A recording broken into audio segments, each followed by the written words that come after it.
All right, good evening. Hello to everyone here and all of the people watching at home, which there's quite a few. My name is Mallory Howard. I'm the assistant curator here at the Mark Twain House and Museum. Thank you for joining us for our Trouble Begins lecture series. And so I'm going to introduce our speaker for tonight. Will McIntosh is a cultural and social historian of the 19th century United States, with particular interest in the history of leisure, the history of crime, and the cultural history of capitalism. He is the author of Selling the Sights, The Invention of the Tourist in American Culture, and editor of the Panorama Extensive Views from the Journal of the Early Republic. He is currently working on a new project dealing with the Loomis Gang, a group of horse thieves in 19th century New York. McIntosh is an associate professor of history at the University of Mary Washington in Virginia. He was also a consultant for the exhibition that we currently have up at the museum here called For Business or Pleasure, Sam's Summer Sojourns. And so before I welcome Will to the stage, I also just want to thank our sponsors for the Trouble Begins series, Connecticut Humanities and the Center for Mark Twain Studies, Elmira, New York. And so please welcome Will to the stage. And after he finishes, we'll be taking Q&A. So Will, hand it over to you. Thank you. Thanks, everyone. And thank you for that lovely introduction, Mallory.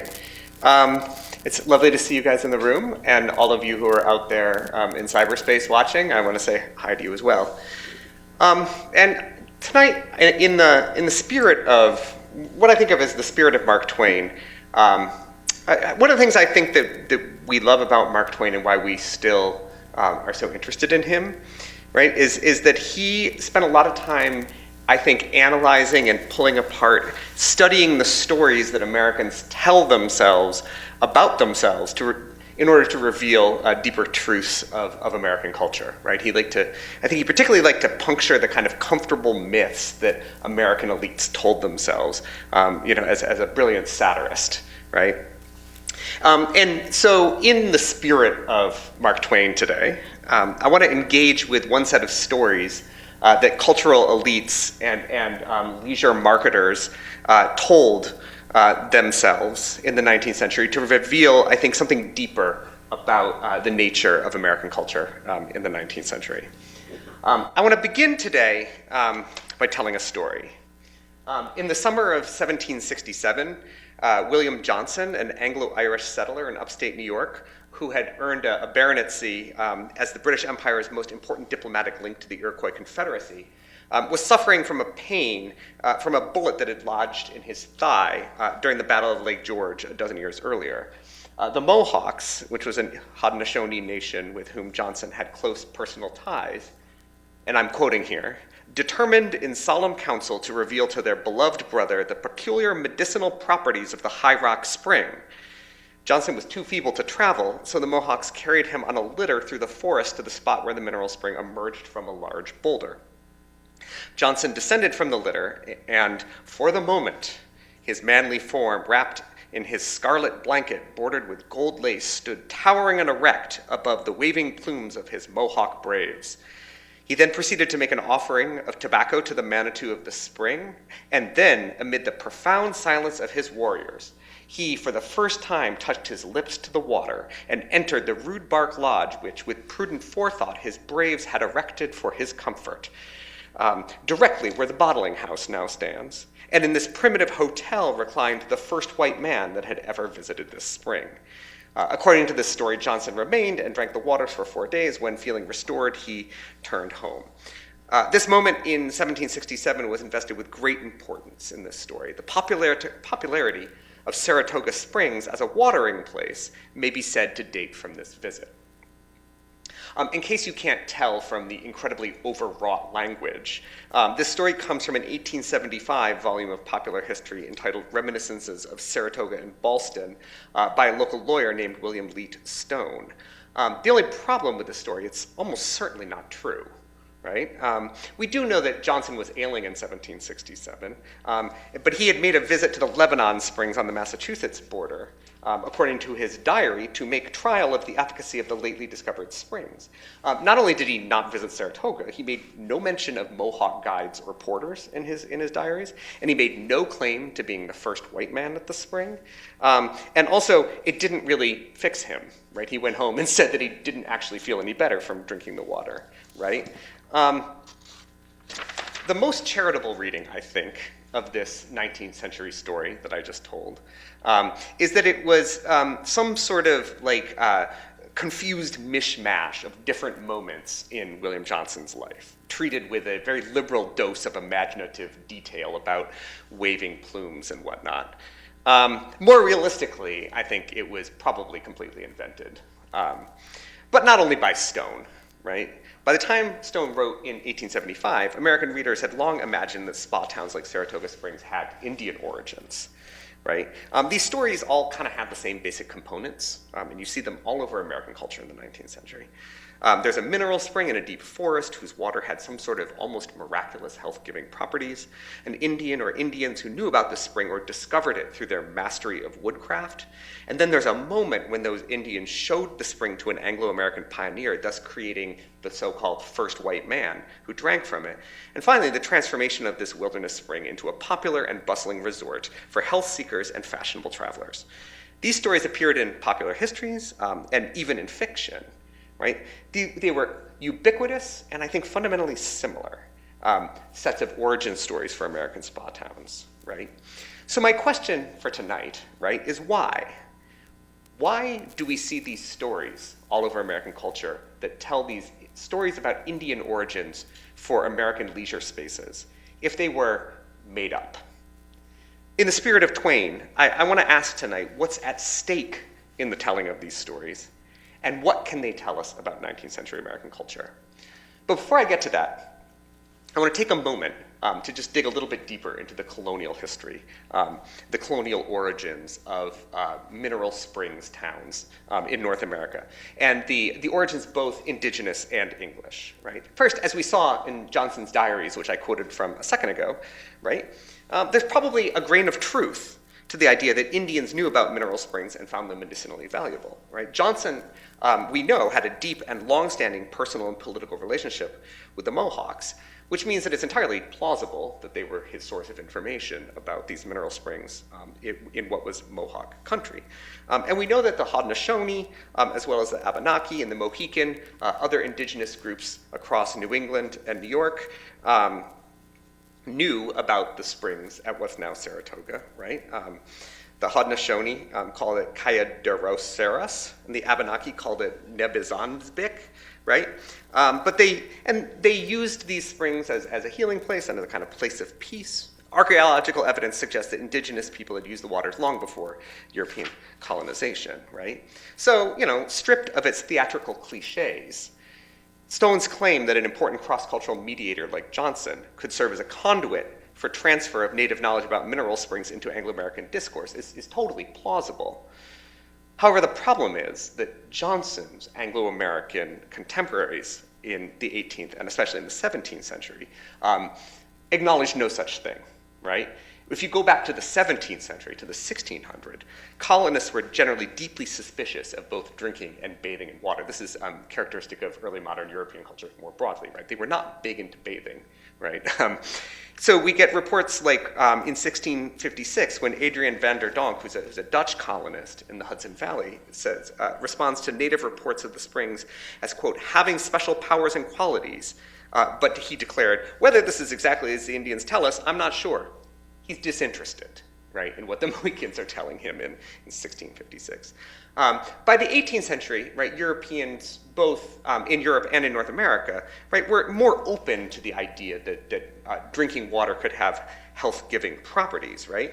And they became more open to the idea that the American landscape could have springs similar to those in Europe that might have these medicinal properties, right? But As historian named Von Scribner has argued, it's only through British science and commercial improvement that colonists could truly reappropriate mineral waters from the savage grass of the Native Americans, right? So if you look at what 18th century colonists are saying, they do acknowledge that the water exists, right? But they work to erase indigenous knowledge about the water and to supplant that with a sort of European scientific knowledge. And you see this in early American watering places. Beginning in the 1760s, elite colonists up and down the East Coast began to gather at mineral springs in the summers for health and recreation. But when they did so, they explicitly described those spaces as imitators of European examples, usually Bath. And in fact, they often named them Bath, right? So elite Virginians gathered at what's now Berkeley Springs, West Virginia, which at the time was called Bath, right? The village of Bath, Virginia, in the upper Potomac Valley, so this is the early 1760s. Elite Philadelphians gathered at Bristol Springs, which is in Bucks County, Pennsylvania. The Bristol Springs got established in the 1760s because their earliest promoter could claim experience to having worked in the baths in Bath, England, right? New Englanders gathered at Stafford Springs, Connecticut, which one early visitor directly called the New England Bath, where the sick and rich resort to prolong life and to acquire the polite accomplishments. So you can see in sort of the colonial era, the Anglo-American colonists are beginning to seek out medicinal springs, but they are very much framing them as replicas of European examples on the American landscape. So if there are moments of cross-cultural knowledge transfer from indigenous people to Anglo-American colonists in the 18th century, like the one that we might imagine happening with William Johnson and the Mohawks, they are being buried very deeply in the imaginations of Anglo-Americans. Those moments are being erased in the 18th century. Right up until the moment of the American Revolution, when there is an incredibly sharp turn.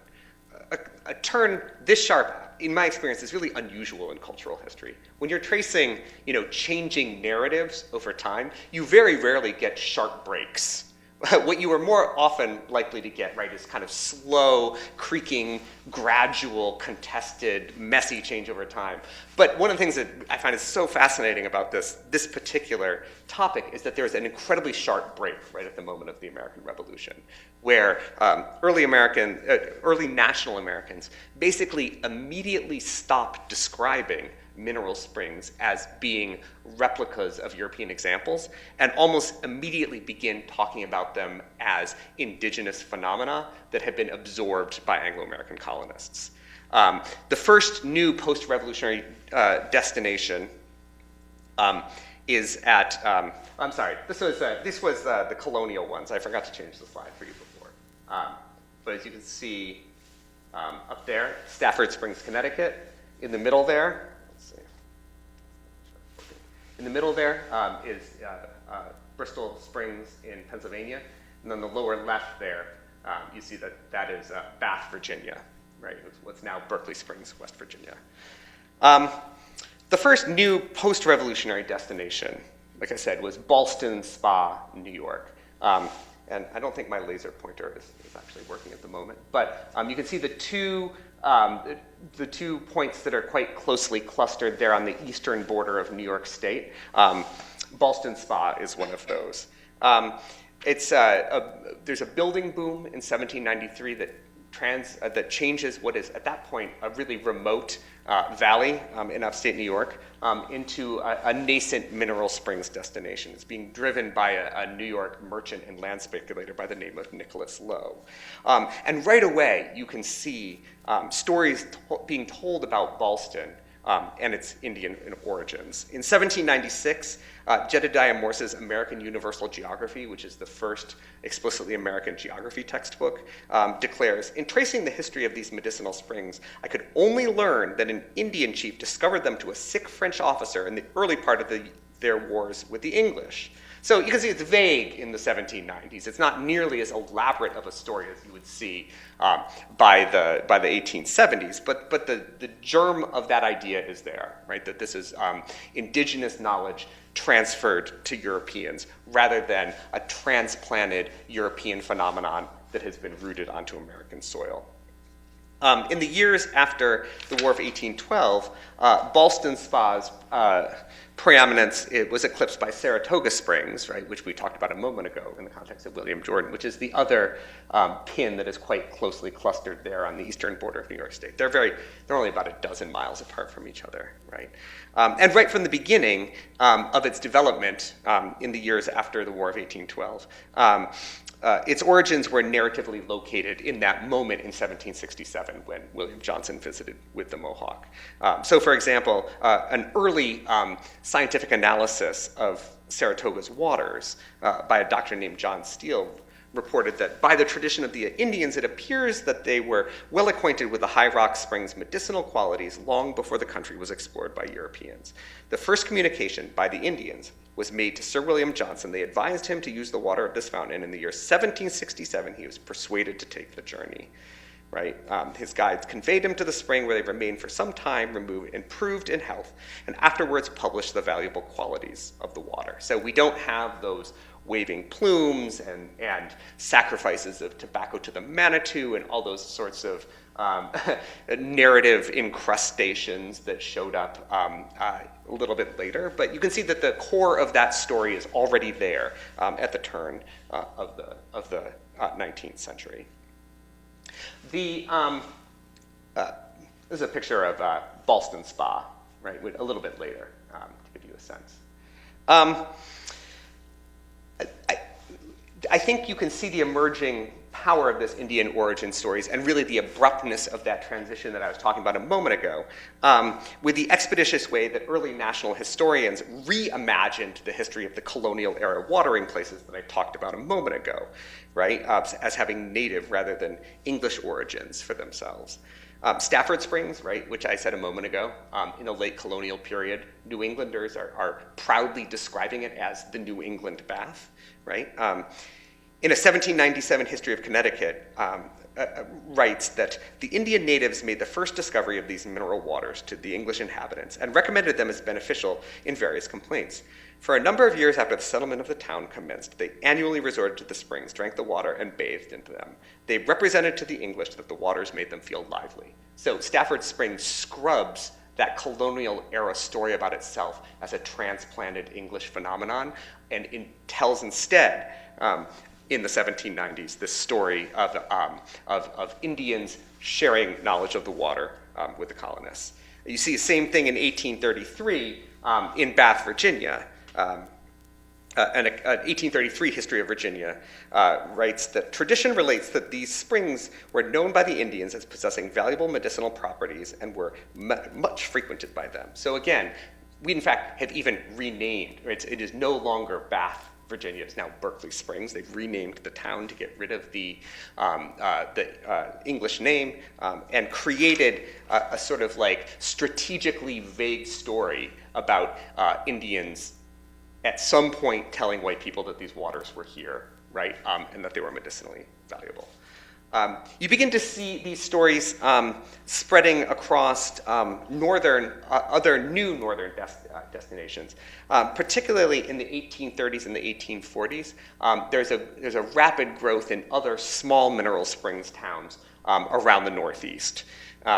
These smaller imitators, right, were often being driven by doctors and rural entrepreneurs who saw in one of these mineral springs destinations an opportunity to bring visitors and money to what were a lot of the time like still pretty remote corners of the country.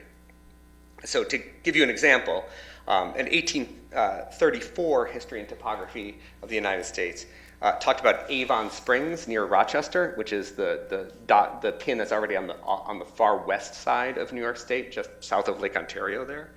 And this history celebrated Avon as a resort for the valetudinarian, i.e. someone seeking for health. The Avon Springs seem to have been partially known to the Seneca tribe of Indians, this account declared, particularly to the far-famed chief Red Jacket, who enumerated them among his remedial measures for the cure of disorders of the skin and wasting disorders as they were termed, right? This account really stands out to me because it actually names an Indian, right? There's like an actual name there. And in the 1830s, talking about Red Jacket, that's basically as close to a sort of celebrity endorsement as you can get, right? Red Jacket was an indigenous leader that most Anglo-Americans would have known in the 1830s. So this history and topography of the United States sort of slips in a kind of celebrity endorsement for Avon Springs with this reference to Red Jacket, right? Another example that I want to talk about is the so-called new and thriving village of Richfield Springs, which is the dot in the center there of New York State. In 1856, a correspondent for Harper's visited this new and thriving resort where he narrated this incredibly elaborate legend of the Springs Indian stories. And I want to share this one with you, partly because it's totally over the top, and also to give you a sense of how elaborate these stories were getting by the middle decades of the 19th century. Harper's correspondent wrote, "Hither the Mohawks came for the cure of frostbitten feet, and tradition says that a famous healing prophet once dwelt upon a beautiful island in the midst of Canadaraga Lake near Richfield Springs, to whom invalids from all the Iroquois used to come and leave their maladies. This prophet used his secret knowledge of the springs to penetrate the dark forest to the fountains and then return to his patients with vessels full of magic waters. His knowledge of the springs eventually goes to his head in this story, and at last he called himself the twin brother of the Great Spirit. Angered by the prophet's blasphemy, the Great Spirit in his wrath thrust the island with the proud prophet so deep into the earth that the waters of the lake where it stood are unfathomable by human measurement." Right? I looked for a long time for any Iroquois story about that even vaguely resembled this story, and I cannot find any. Right? This was entirely, as far as I can tell, fabricated from whole cloth by a Harper's correspondent with a literary bent. Right? But it has all the hallmarks of this blossoming genre at mid-century, right? It's full of these sort of masculine prophets, mystical Indian knowledge, sort of ham-handed references to the Great Spirit, right? And importantly, right, it takes pains to locate Richfield Springs' origins far away from the practices of fashionable Anglo-American leisure, right? This story, as made up as it may be, certainly has the virtue of having absolutely nothing at all to do with European traditions of bathing, right? And so now I want to return to that question that I started with, right? Now that I've given you some of these examples, I want to explore three explanations, three pieces of cultural work that I think that these stories were doing. Three answers to that question of why. Why do we see these stories showing up all over the place in accounts of American leisure practices in the 19th century? The first explanation, I think, is that they helped early national Americans, to borrow a very evocative phrase from the historian Carrie-Anne Yokota, it helped them to, quote, unbecome British, right? I think that this is one of the most pressing problems of national identity formation in the early years of the United States, right? Most of the fabric of daily life, right, from language to arts to laws and economic institutions, was derived directly from the British Empire, right, of which they had so recently been the subjects, right? But as citizens of a newly independent nation, many Americans felt a strong need to disentangle American culture from its British forebears, either by pushing it in new directions or, as I want to argue here, by reinventing alternative origin stories for American beliefs and practices that lay outside of their British origins. Indians, right, were a particularly useful cultural tool for this project, right? Americans, and this is to borrow another phrase from the historian Phil Deloria, played Indian, right, to demonstrate their cultural difference from, as well as their cultural superiority to, Britain. And this strategy is all over American culture in the 19th century, right? Think of politics, right? The Boston Tea Party, right, where the protesters famously dressed as indigenous people, right? It's all over art. Think of George Catlin's romantic Indian paintings, right? And of course, it's all over literature, right? Think of James Fenimore Cooper's Leatherstocking Tales, right? In the form of the Indian spa origin story, I want to suggest this strategy helped elite Americans differentiate their leisure practices from their European antecedents. Speaking of Last of the Mohicans, a scene from that 1826 novel will illustrate this point for me, I think, right? Cooper set the scene in Last of the Mohicans at a not yet developed Ballston Spa in 1757. So in this passage, a small party of Mohicans were able to outmaneuver their foes because they correctly predicted that they would be attracted to this well-known spring in a secluded dell. The white frontiersmen companions were surprised at the fame of the spring in Cooper's story. To which the Mohican guide responds, few redskins who travel south and east of the Great Lakes, but have heard of its qualities. Will you taste it for yourself?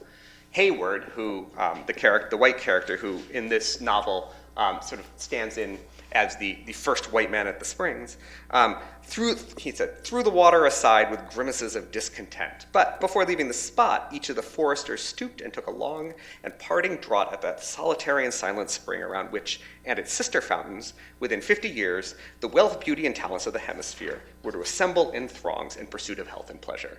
Now it's like a typically Cooper-esque, like incredibly tortured sentence. Yeah, it's incredibly tortured sentence. But what he's trying to say, right, he's foreshadowing for you that this scene that he sets in a secluded dell, right, where the Mohicans teach Hayward to drink this water, is Ballston Spa. And in case he doesn't make that sufficiently clear, by 1831, in new editions of the text, he actually puts in a footnote, right? A little asterisk or a little cross, depending on the edition, a little footnote at the bottom of the page that informs readers that the scene was set, quote, on the spot where the village of Ballston now stands, one of the two principal watering places of America. So like just in case you miss it while you're reading the book itself, Cooper gives you a footnote to be like, hey guys, this is the origin story of Ballston Spa. There's a little bit of a bittersweet note to this too. When you get to later editions of Last of the Mohicans, by the end of the 19th century, there's a footnote to the footnote that says, yeah, but nobody goes there anymore, basically, right? Ballston Spa sort of falls on hard times in the second half of the 19th century. So there's sort of a footnote to the footnote that's sort of like, yeah, but nobody goes there anymore, which is sort of like a little bit of a bittersweet moment for Ballston, right? So you see in this little moment in Last of the Mohicans, this strategy, right, of saying whatever is happening now at Ballston, right, the beauty and the fashion of the continent are assembling. Whatever is happening now at Ballston is not at all what happened in England. It's something totally different, and it has its origin moments here, right, in this kind of almost ritualized passing over of the water. But at the same time that early national Americans were triangulating Britishness in this way, they were also seeking to assert an organic and legitimate claim to the specific landscapes of the North American continent. So this is my second explanation here, that these stories did not merely serve to extricate elite American leisure practices from their entanglement with their aristocratic British roots, but they also sought specifically to appropriate native landscapes and histories as part of Anglo-American landscape and history. And this also, right, is a common cultural strategy amongst Anglo-Americans in the 19th century, right? That they thought to both absorb and erase Indians from the landscape and from the history. By I say erase, I mean literally push out, but also absorb, which is to take Indian knowledges, Indian histories, and make them, in a sense, the prehistories of Anglo-America, right?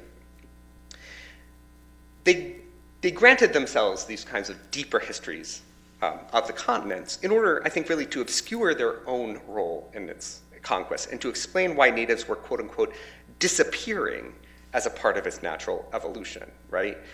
Indeed, and I'm resting on the work of a lot of really important scholars here, like Shari Hundorf and Gene O'Brien and James Joseph Buss, that they pointed out, right, that this simultaneous absorption of native histories and denial of native persistence, right, insisting that native people are now in fact disappeared, right, denying the persistence of native claims to their land and their culture, in fact is precisely the point in these stories, right?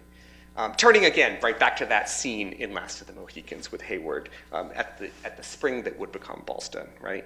The story, Cooper really lingers on the substance of that communication from when the Mohican guide is tutoring the first white man, quote unquote, in the drinking of the water, explaining, "You want the flavor that one gets by habit. The time was when I liked it as little as yourself, but I have come to my taste, and now I crave it as the deer does the licks." Right? So the Mohican is willingly, in Cooper's story, is willingly sharing his knowledge of the land with the white settler, right? And so it's almost this sort of ritualized moment of transfer of knowledge over the landscape to Anglo-Americans. And then, of course, in all of these stories, Cooper accomplishes it in that footnote I mentioned earlier, right? The next chapter is, and then white people developed it and turned it into an important destination, right? So that's almost sort of like ritualized moment of handover of knowledge that I think serves sort of Anglo-American consumers of these stories as a way to make the continent their own and to make its history their own. The third explanation I want to propose, right, is that these stories made specifically gendered claims that the American elite was a virtuous elite. You had to be pretty elite to go to these springs towns in the 19th century. You had to have money to get there, and more importantly, you had to have the leisure to spend the time. So these were quite elite spaces, most of them, in the 19th century. And of course, what these elites actually did with their time in these spa towns is not really meaningfully all that different from what was happening at places like Bath in England, where a British elite is gathering and drinking water and staying in fancy hotels and going to lots of balls and attempting to marry off their marriageable daughters to marriageable young men, right? It's very similar in terms of what people are actually doing at these spas. So these stories help the American elites tell themselves that what they're doing, whatever similarity it might have to what's happening in European spa cultures, is different and better, right? That it represented a morally pure concern for robust physical health rather than a morally suspect desire for leisure, fashion, and dissipation. Now, this was a distinction in 19th century American culture, both in Britain and in the United States, that was powerfully gendered, was profoundly gendered, right? The demographic prominence and social power of women at fashionable resorts marked them as places where pretense and deception reigned, where opportunities for dissipation tempted, and where sexual immorality lurked. And there I'm quoting a historian named Cindy Aaron, who's written a lot about these spas. Right? In these narratives of danger, leisured women who are running the social environments of these spas, right, pose a threat to the sort of moral social order of the American elite, right? So therefore, boosters and promoters of spa towns work to produce alternative masculine narratives of Indian origins to distance those the destinations that they were promoting from those feminized, decadent, and corrupt European antecedents, right? If you've noticed, all the stories I've recounted so far, all of those Indian stories I've recounted so far, have involved entirely male protagonists, right? It's male Indians and male white settlers, right, who are encountering each other in the wilderness and who are engaged in this act of ritual knowledge transfer. And in each of those cases, right, the knowledge that's being transferred, the use that this entirely masculine group of people are making out of the springs is all about health, right? None of it is about leisure, none of it is about relaxing, none of it is about getting out of the city for the summer, none of it is about balls or concerts or casinos or horse races or marrying off your eligible daughters. It's always about healing from war and very sort of masculine things, right? So I think these Indian origin stories, right, are meant to tell elite Americans visiting at these springs that no matter what you're actually doing with your time at the spa, right, you should understand it as a fundamentally masculine sort of pursuit of health, right, rather than a problematic and dangerously feminized pursuit of leisure and decadence, right, and amusement. Somewhat ironically, right, there are a handful of places where women do pop up in these origin stories. And I think that these origin stories that include women really just serve to illustrate my point. Somewhat arbitrarily, the question of the geological origin of the High Rock Spring itself became a topic of both gendered and racialized debate amongst the promoters of Saratoga Springs. This is a postcard from 1907. And I don't know if you can see it, but basically the High Rock Spring is this interesting geological formation where there was a spring that was carrying a lot of the minerals in the water. That's why they come and drink it. It had been flowing up, and as it had been flowing over, the minerals had been sort of collecting and being deposited such that it was created this cone of a kind of rock-like substance. But at some point prior to the first Anglo-Americans visiting there, a crack had formed in this cone. So the water no longer came out of the top by the time white people showed up. It was emerged out of a crack at the bottom. And the geological origins of this phenomenon became a weird subject of gendered debate. So in 1817, that early doctor that was doing scientific analyses of the Saratoga water, John Steele, right, outlines competing theories of local residents and natural philosophers about why the High Rock water had formerly flowed out of the top of the cone and now was out of the bottom, right? But in 1831, when he reprinted his pamphlet, he added an Indian origin story to the debate. He reported that, quote, an aged chief of the St. Regis tribe of Indians was told by the Indians that the water once ran over the top, but owing, as they supposed, to some of their women bathing in it when they ought not to have done so, the water sunk back into the rock and never showed itself again at the top, right? Now, Steele actually did hear this story from a St. Regis Mohawk.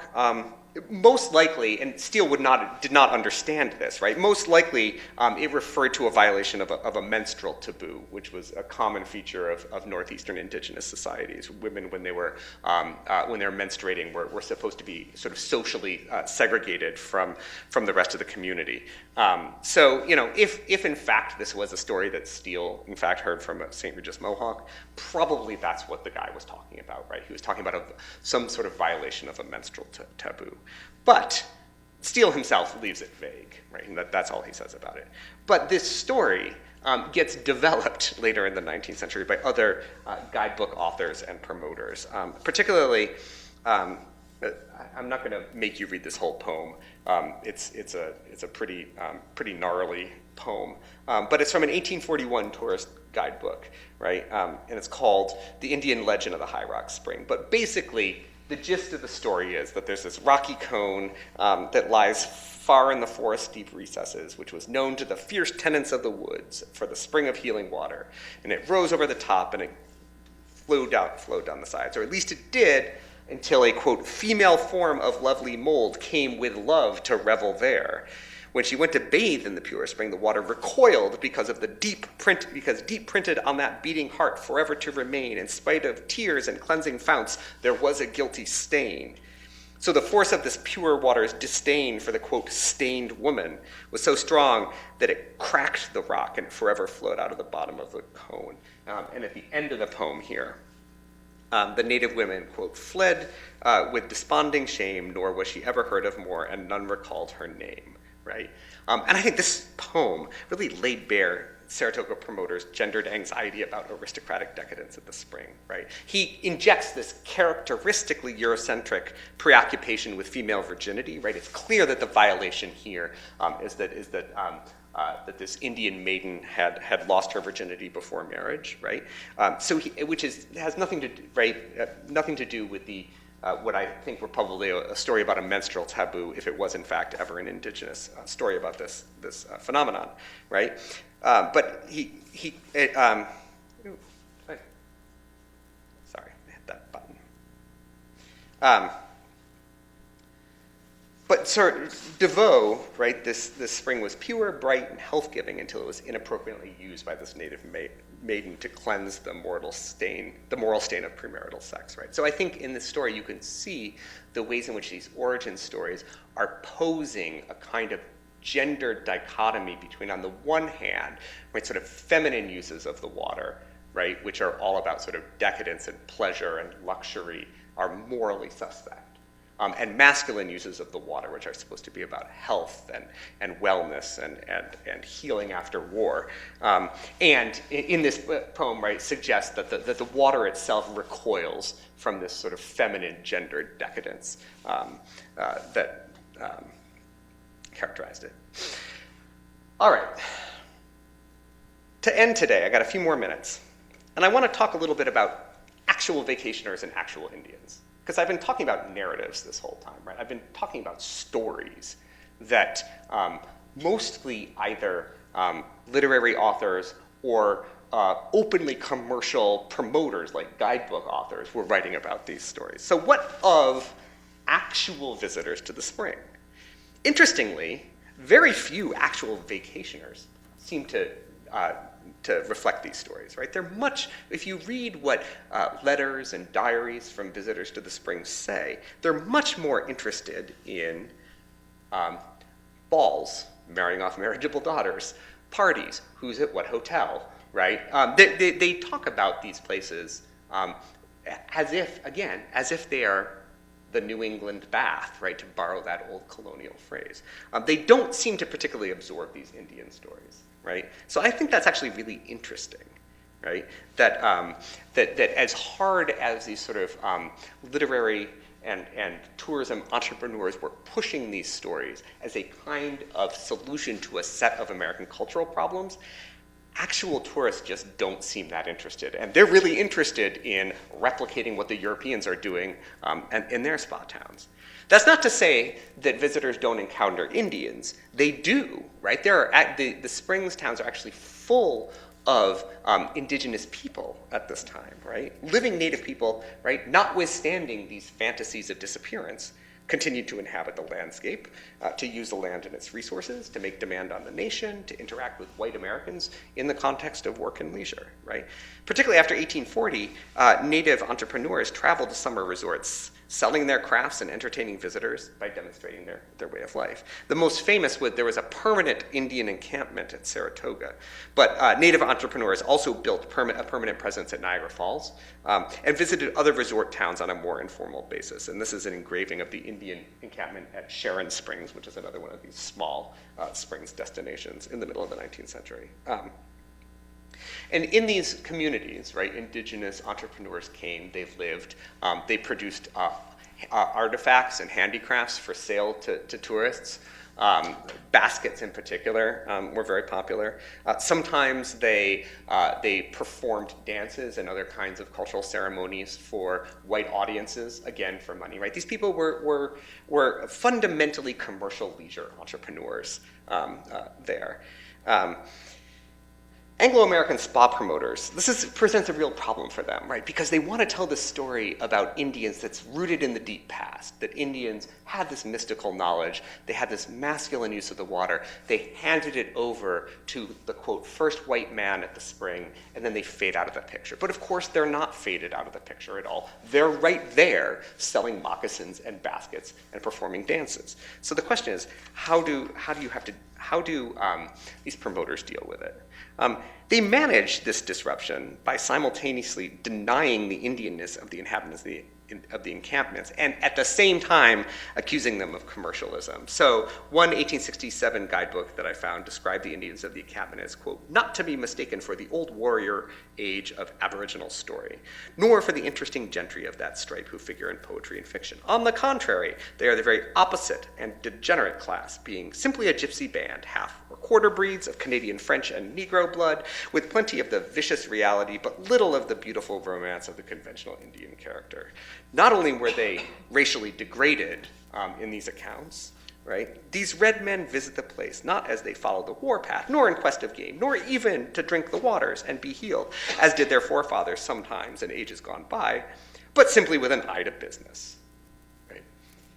I just want to rest for a moment in the profound irony of a guidebook author, right? Someone who is building one of the biggest commercial leisure industries of the 19th century in these spa towns, accusing the Indians of crass commercialness, right? Let's just sit with that for a moment, right? With the irony of that, right?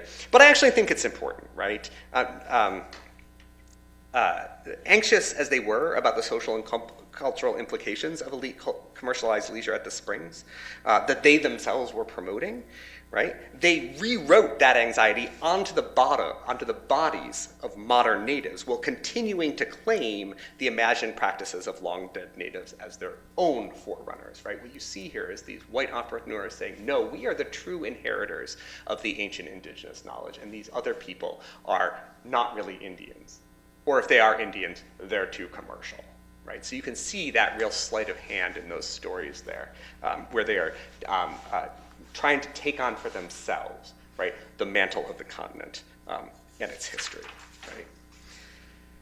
After the Civil War, right, these stories got even more elaborate.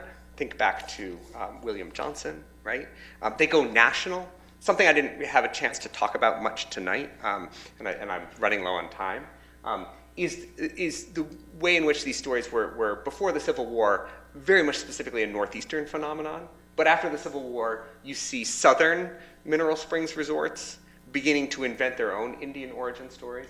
And you even see these stories emerging in much more raw and kind of contested ways in the West, particularly as Indian removal in the far West was taking place to make room for national parks, right? That what you see is white conservationists pushing a sort of perverse version of the Indian origin stories in order to justify removal for park creation. But basically, by the turn of the 20th century, these stories had really entered the sort of conventional wisdom. And I just want to end in this last moment here with a quote from a 1917 historian of medicine named Felix von Oefel, and he's a guy who's writing about the history of American medicine in the 19th century. And he declared flatly in 1917 that the American mineral springs used by the settlers were originally mineral springs learned from the Aboriginal Indians.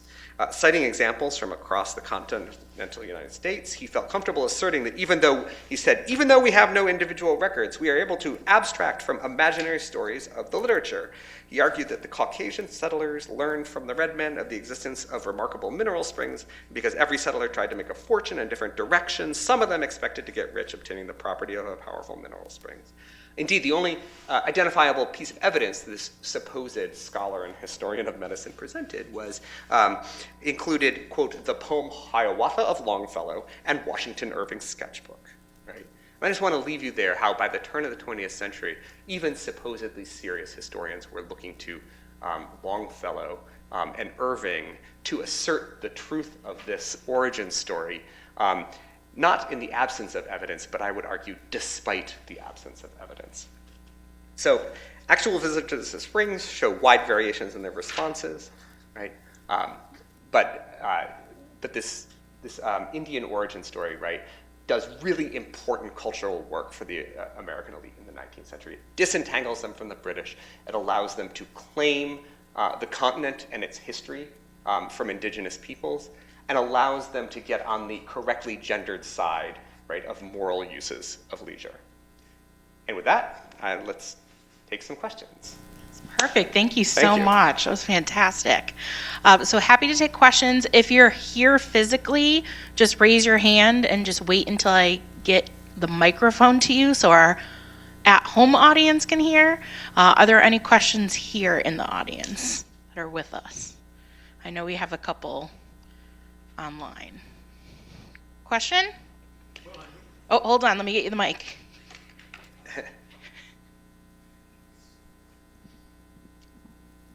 One of the things that occurred to me in your presentation is the power of myth.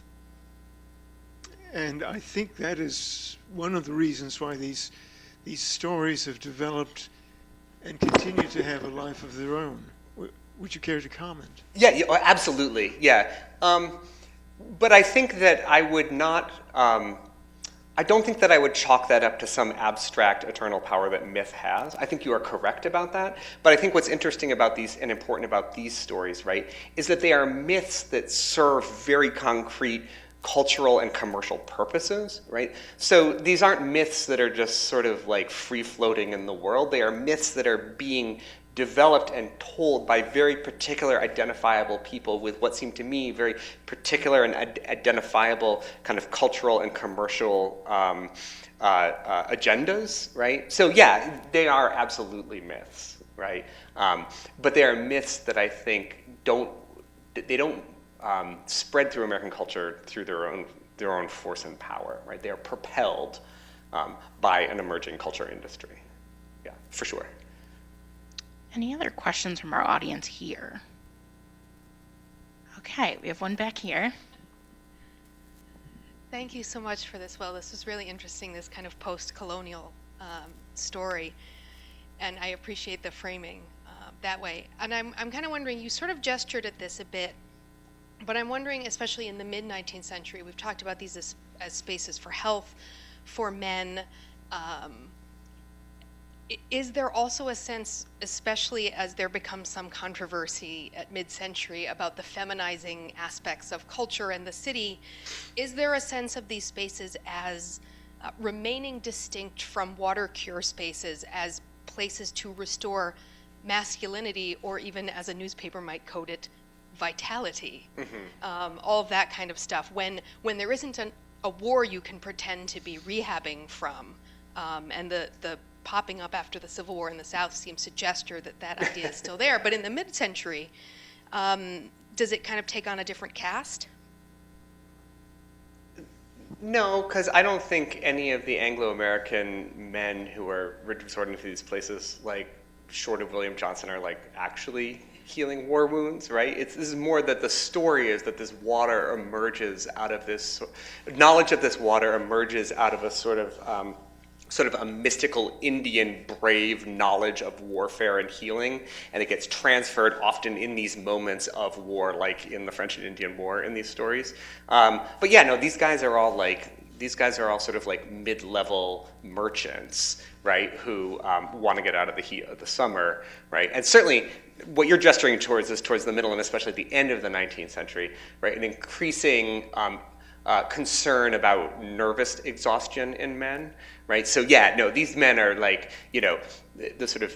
they are taking the mystical knowledge of the braves of the warpath and using it to sort of like heal jangled nerves from the accounting house. The question of the sort of the gendering of that space, that is an ongoing thing throughout the 19th century. And that is partly reflects the demographics of these spaces, which is that to say that many elite families would go and spend long periods of time, the wife and children would go and spend a long period of time there, and the husbands would come and go, right, according to the needs of their employment. These are particularly sort of like elite professional and businessmen. So these spaces were actually, right, in the sort of day-to-day social life, right, very female dominated. But again, like I said, this is a real source of anxiety for a lot of American elites because of the association of feminization and aristocracy and decadence and Britishness, right?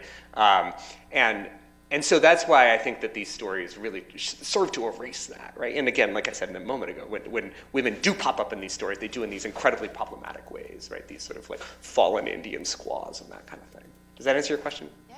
Yeah. Okay, any other questions? Oh, yes, coming down with the mic.